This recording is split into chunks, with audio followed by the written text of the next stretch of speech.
నమస్తే, నేను Prashanti. Welcome to MP Times. వినాయకుడు అంటే జ్ఞానానికి, విజ్ఞానానికి, సంకల్పానికి, శాంతికి ప్రాతినిధ్యం. ఆయన శరీర లక్షణాలే మనకు ఎన్నో విలువైన పాఠాలు చెబుతాయి. నేడు మనం వినాయకుడి నుంచి నేర్చుకోవాల్సిన విధానం గురించి మాట్లాడుకుందాం. వినాయకుడు తల చూసుకున్నట్లయితే చాలా పెద్దదిగా ఉంటుంది. ఇది మనకు ఒక గొప్ప సందేశాన్ని ఇస్తుంది. చిన్నగా ఆలోచించుకు, పెద్దగా ఆలోచించు, విజ్ఞానాన్ని పెంచుకో, విస్తృతంగా ఆలోచించండి అని చెప్తుంది.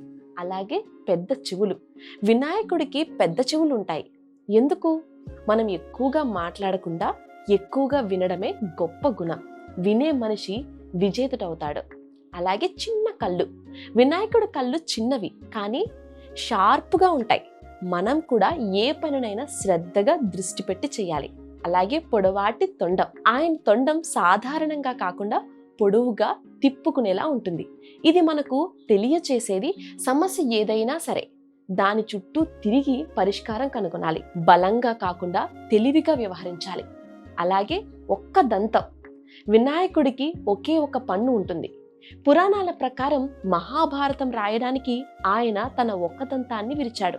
ఇది మనకు చెప్తుంది విజ్ఞానాన్ని సాధించాలంటే కొన్ని త్యాగాలు అవసరం. అలాగే పెద్ద పొట్ట. ఆయన పొట్ట పెద్దదిగా ఉంటుంది. ఇది చెప్పేది మనం సంతోషంగా జీవించాలంటే మంచి చెడు అన్నిటినీ సమంగా అంగీకరించాలి. వినాయకుడు ఓ దేవుడు మాత్రమే కాదు, ఒక జీవన మార్గదర్శకుడు. ఆయన శరీర నిర్మాణంలోనే ఎన్నో జీవన సత్యాలున్నాయి. మనం కూడా వాటిని ఆచరిస్తే విజయం మనదే. వక్రతుండ మహాకాయ సూర్యకోటి సమప్రభ నిర్విఘ్నం కురుమే దేవ సర్వకార్యేషు సర్వదా.